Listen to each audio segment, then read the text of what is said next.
everyone, welcome to the Everyday Table with Mealtime Memories. My name is Kristyn and I'm going to be cooking with you today. We're going to be looking at a 30-minute stovetop mac and cheese meal and some meal planning tips.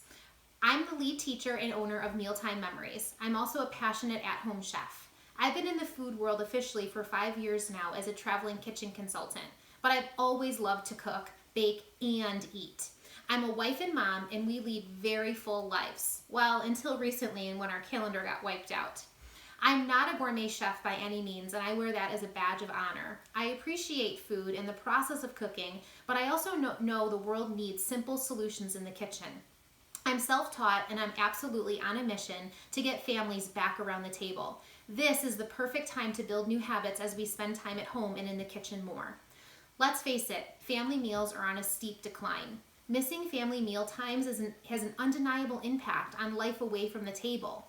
The National Center on Addiction and Substance Abuse found that kids and teens who share just 3 meals a week do better academically and socially, are less likely to engage in risky behaviors, and have better relationships with their parents.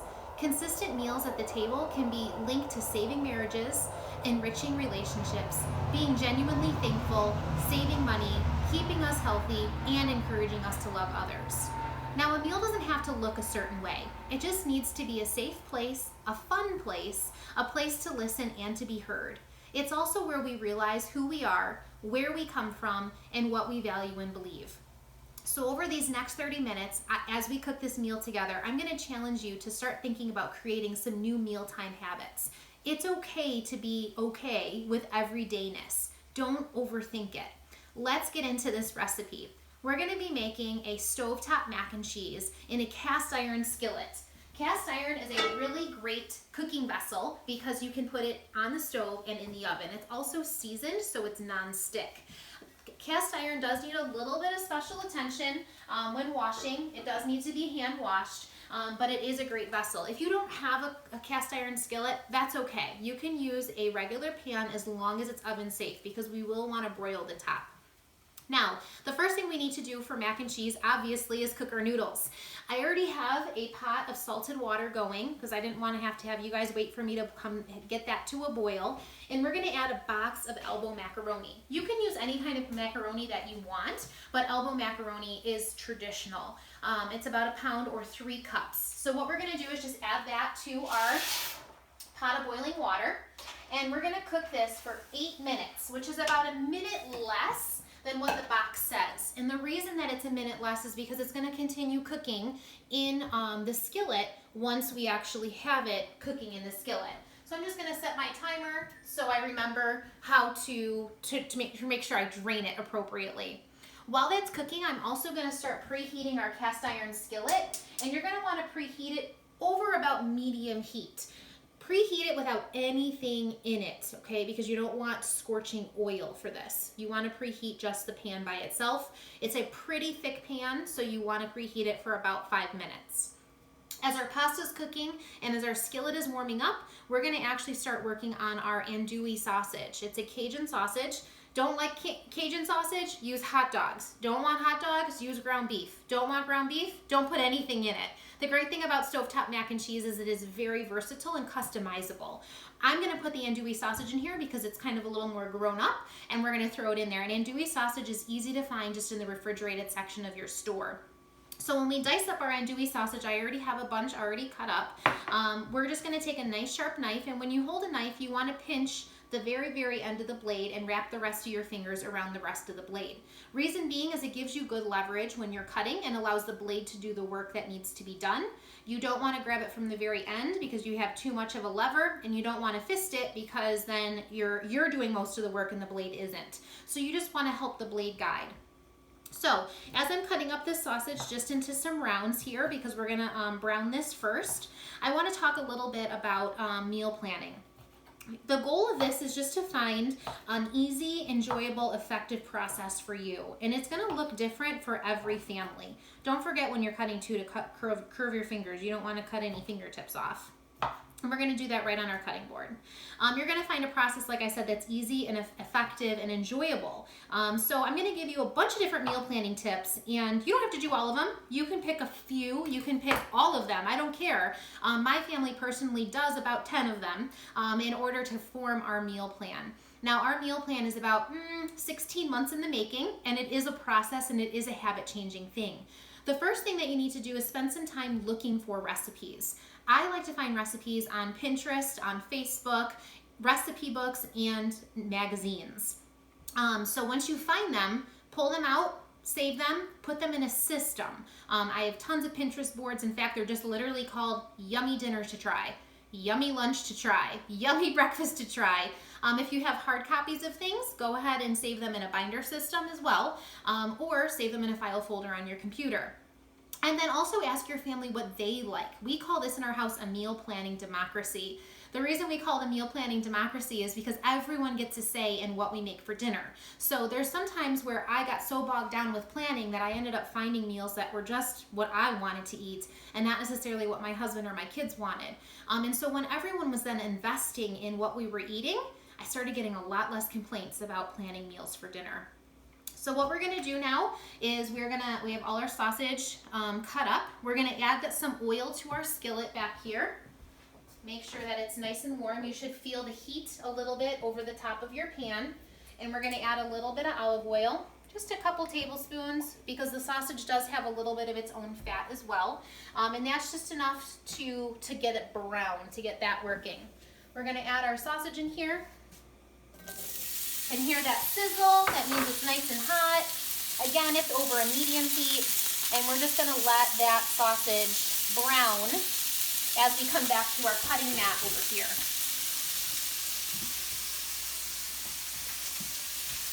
The next step is, while that is browning, we're gonna work on grating some cheese. The cheese is great to grate on your own instead of buying pre-bought shredded cheese.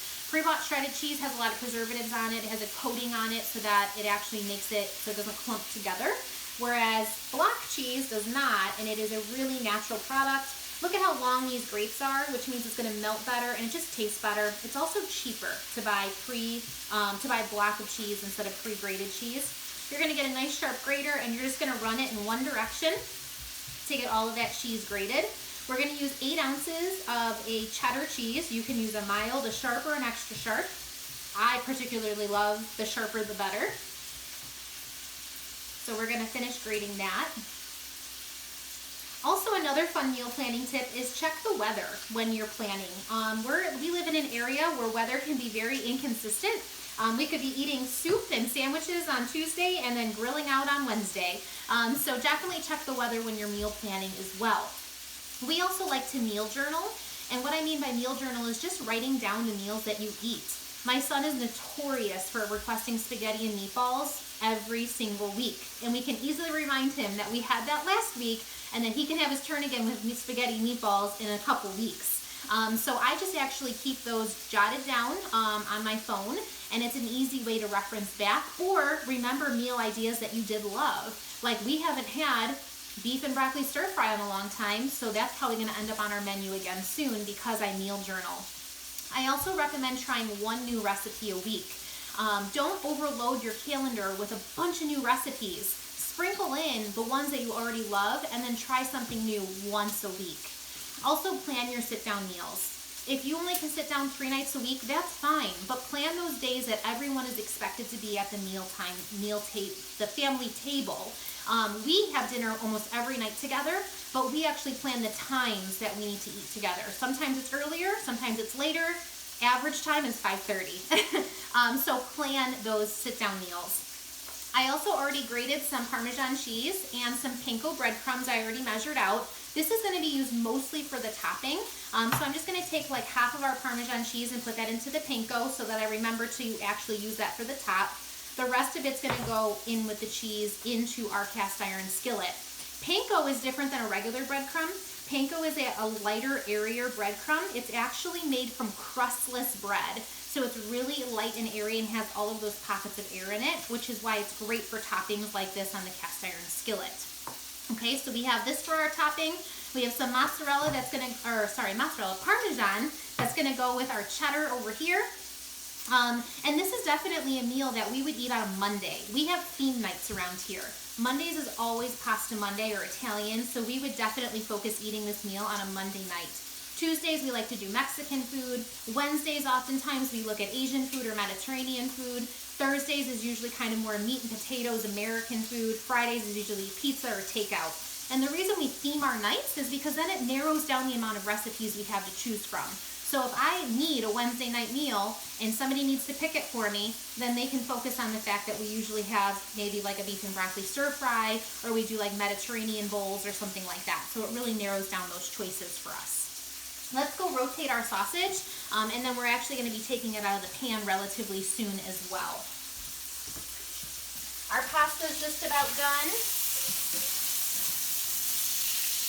So we have our sausage that's browning, our pasta that's going to be drained. Now our pasta, also we need to reserve a half a cup of cooking liquid. And I know sometimes people are very curious as to why you do that. And it's very simple. You don't want to add cold water to your recipe because it'll clump everything up. You want to add a warm, starchy water to your recipe so that it thins it out, but then adds that texture back to your pasta. So we're going to go ahead and turn that off. This sausage smells so, so good.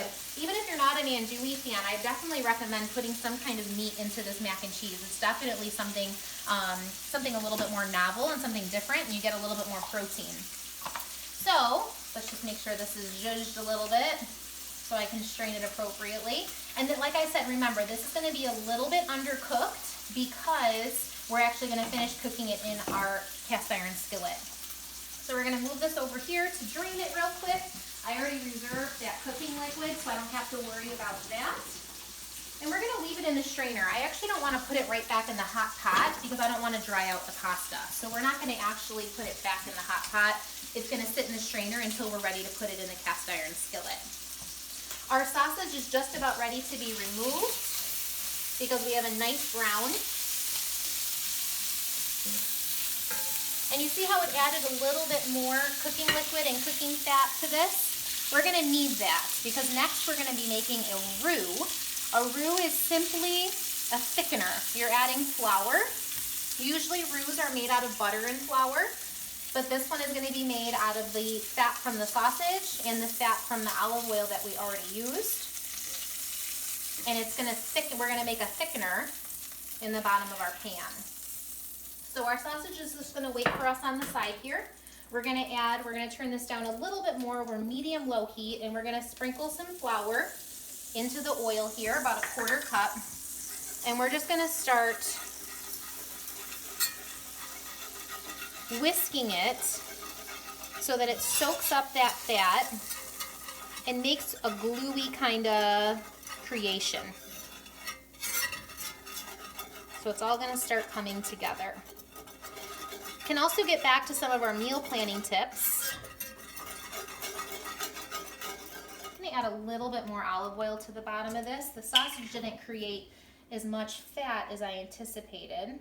So we're going to add a little bit more liquid just so that, because we don't want it lumpy. We want to incorporate all that flour into the bottom. And we're just going to cook this over low heat. There we go, how it's all smoothing out now. Cooking is very much something that can be played with. Baking, on the other hand, is something that cannot be really played with. That's more of a science. Cooking can definitely be played with a little bit more.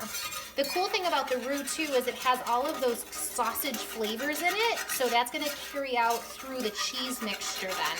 If you don't want the sausage, you can even do a bacon. Bacon is a great way to do this roux as well. So we're just going to let that simmer just for a minute. Just going to make sure I get my recipe over closer to me so then that way I have everything in front of me for you guys.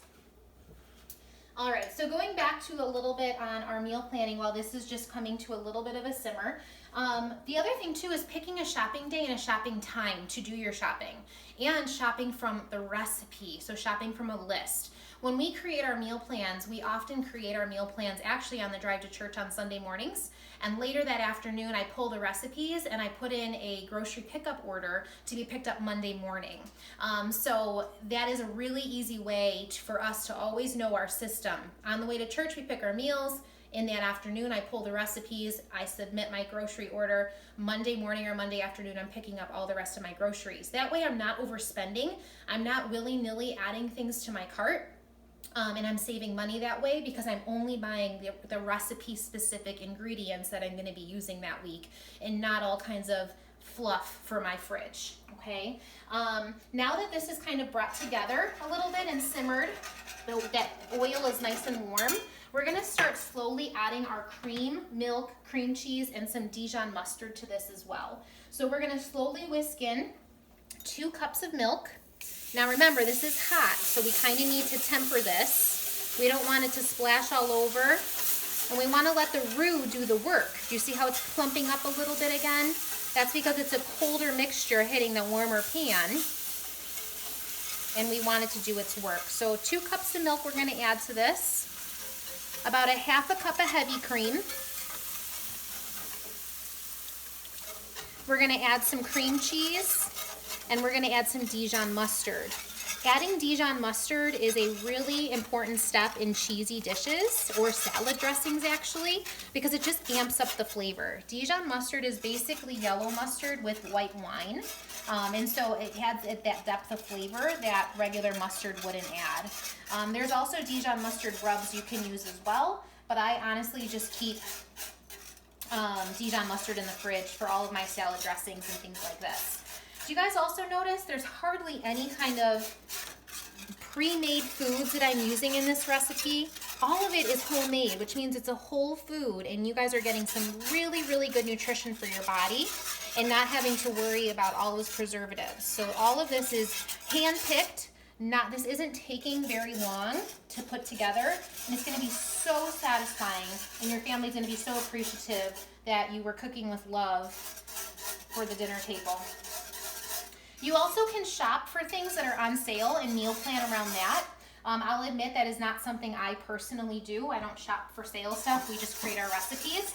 But I know, like my parents, they shop for sales. So if they recognize that there's some kind of good produce deal, or there's some kind of good meat sale, that they'll buy that stuff and then meal plan their week around those items that are on sale. So that's something you can do as well, is plan around what's on sale. Now this is a meal that definitely will have leftovers. It's a great amount of food, which is awesome. It's not great for freezing, but it's great for lunches. And I don't like to necessarily call them leftovers so much as planned overs. There's times that we plan to have leftovers because it not only makes it easier, but then we're not going out to eat. So this is definitely a meal that we would bring together again to have for lunches, or I'd pack the kids this for their lunch, or we'd save it for maybe like a weekend lunch or something like that. Freezing leftovers is another great thing. My husband makes fun of me a lot because I freeze just about everything. Just a couple weeks ago, I made a giant chuck roast of Cuban beef, and we had a ton left over, so I froze it, and guess what? 2 weeks later, I was able to pull it out and make sandwiches on the weekend for it. So planned leftovers is a great way to also meal plan and double batching things so that you purposely have leftovers to freeze or for additional meals. So we added all of our milk and cream. It's still looking very smooth. So from here, I want to add our cream cheese, which is just 4 ounces of cream cheese, and that's going to kind of melt down in here. Really, I should have probably cubed this ahead of time, but that's okay. We'll just whisk a little bit. So we have some cream cheese that's going to get melted down in here as well. And then we're going to add some of our Dijon mustard. And Dijon mustard, like I said, is a great addition to anything cheesy and any kind of salad dressings. So we're just gonna give a good squeeze of Dijon mustard. Something that is easy to keep in your fridge, doesn't go bad quickly, and you can use it for a lot of recipes. That's definitely something I keep in my fridge often. All right, So going back to some meal planning tips, you can also prep after you shop. If you have a demanding job or a 9-to-5 job that just is hard for you to be able to cook, prep and cook in the same night, you can prep your goodies for your dinner that day you come home from shopping. So like you saw me having the cheese shredded, the sausage cut up, you can have all that stuff prepped ahead of time so that the actual cooking of your meal for that night goes a lot quicker for you. And you can see if I didn't have that stuff already done, you guys would have been watching me for a long time do all that stuff. So meal prepping ahead of time, prepping after you shop, washing all your veggies, washing all your fruits, things like that. You can also batch cook. So say there is that chicken sale and you know that you're gonna have chicken a couple nights during the week, cook it all at one time and then pull it out as you need it in your meals throughout the week. So you can batch cook as well.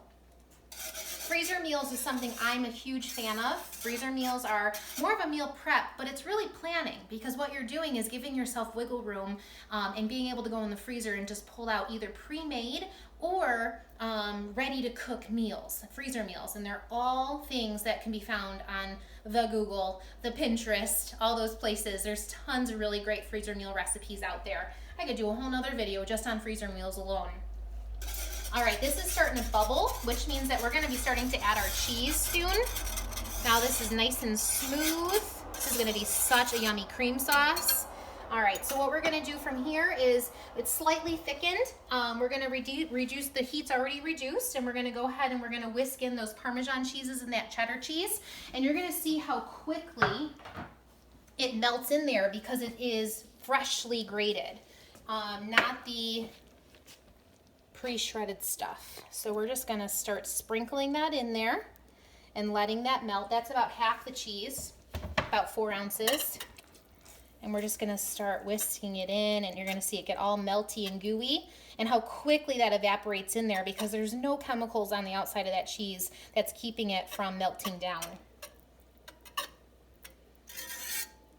Now, this is also a good time to clean out that fridge and pantry. Keep your fridge airy for meal planning. You don't want stuff buried in there. You want to keep things out in the open and in eyesight so that things don't get buried and you forget that you have it and you keep buying the same thing over and over and over again. Keep your fridge really airy. Also your pantry. Keep your pantry airy. Don't jam it with things and let things get buried. I know sometimes, like a couple times a year, we end up having a pantry clean out because there was all that stuff that I bought for the kids, those snacks and those things that they promised me they'd eat and for me, and they never end up eating them. So do a pantry clean out and a fridge clean out to get your meal planning habits really under control, and so you actually can figure out what you have. I do keep a couple of staples in my pantry at all times because a lot of my recipes that I like to cook call for them. Things like chicken broth, beef broth, let's see, rice, potatoes, canned beans, salsa. We always have salsa in the cabinet. Pasta, and then dry mixes like dry ranch mix, taco seasoning, au jus, like the dry au jus. We keep different seasoning packets in there as well. Things that just always end up in the pantry. So those are really, really good things to have, and that you have the time to do them right now.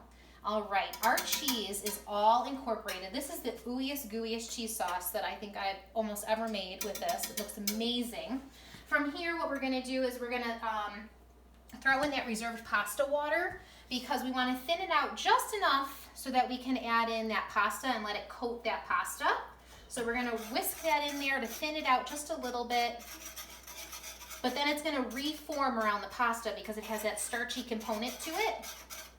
We're gonna put our sausage back in here. We're also gonna add some peas to this. So give a little green to this awesomeness here. So those were frozen peas. I love frozen vegetables. They're so much better than canned vegetables because they don't carry all that sodium. Okay, at this point, I'm actually gonna use these guys to stir this up. And now I'm gonna add the pasta, and that's the elbow macaroni. We're gonna add that right in there. And at this point, I'm also gonna turn off the heat because we don't necessarily need this to cook anymore. We're just gonna toss it together and then it's all gonna go in the oven for just about 2 minutes just to get crispy on top. I'm gonna use my pasta fork. Ooh, this is so good. It's gonna like overflow. It looks so good. Ugh, do you see how customizable this could be? And I mean, in what kid and family does not like a really ooey gooey homemade mac and cheese? Oh my gosh, this looks so good. And guys, this does not take a lot of effort to put a meal like this together for your family. I was able to do this and talk to you about meal planning at the same time. So this is not impossible for you to do. This is definitely something that could be added to rotation and would make for really, really good leftovers. All right, so that is all incorporated in there. And then from here, I'm just gonna grab that Parmesan cheese and panko bread crumbs. And we're just gonna sprinkle that over the top. So the fat and the salt from the cheese is actually kind of what's gonna crisp up that panko. Oh, this is gonna be so yummy. Awesome. This is another reason I love my job and I love teaching people to cook, because I just love feeding people. All right, I'm gonna get my oven mitts here. My broiler is already on. So we're gonna put it right under the broiler, just for a minute or so. Awesome. All right, so to come into recap, we have like 15 different ways that you guys can meal plan with your families and create that habit. But I really want to emphasize the fact that it is a habit building thing. This is a marathon, not a sprint. We're in this is a 16-month process now. I'm finally making meals where my son understands the expectations of him having to eat with us at the family table, and there is not going to be another meal. I have a husband who finally eats broccoli, which is a huge feat for him. So this is going to be a marathon, not a sprint. You're not going to see overnight changes with maybe some of your family habits, but slowly but surely, as you continue to work these in there and reinforce all of these great behaviors, you're going to get those family meal times that you really enjoy and appreciate. Make it fun too. Nobody says family mealtime has to be prim and proper. Wear PJs to dinner one night. Bring a game to dinner. Have the kids decorate placemats. Do a cheese board dinner, charcuterie. Do breakfast for dinner. Dinner does not have to be fancy and prim and proper, as long as your family is sitting together at the table. So make it fun. It's a marathon, not a sprint. So overall, how my family does it, we use a meal planning democracy. We try one new meal a week. We shop only the recipes and pick a specific day that we do the shopping. We meal journal, we plan on the calendar our meals, and we utilize leftovers and freezing foods. So we use a lot of ways that we meal plan in our family, and it might look different to you. That might look you might not be capable of doing those things, but that's why I gave you so many other ways that you can meal plan. And I'm really, really excited to be able to work with you in the future because of my business mealtime memories and getting those families back around the table. So let's pull out our mac and cheese. I mean, really, it only needs like a minute to crisp up. So we're gonna pull that out and we're gonna see what it looks like. Oh my goodness. That one got away from me a tiny bit, but that's okay. Doesn't have to be perfect, right? Still looks amazing. Oh my goodness. We just won't give the picky eaters the burnt spots, right? Oh, did you hear the crunch? Oh my goodness. Look at that. Homemade mac and cheese, less than 30 minutes. I challenge you guys to really start looking at your mealtime habits and getting your family back around the table. Thank you so much for joining me tonight. I look forward to seeing you again around town. Bye.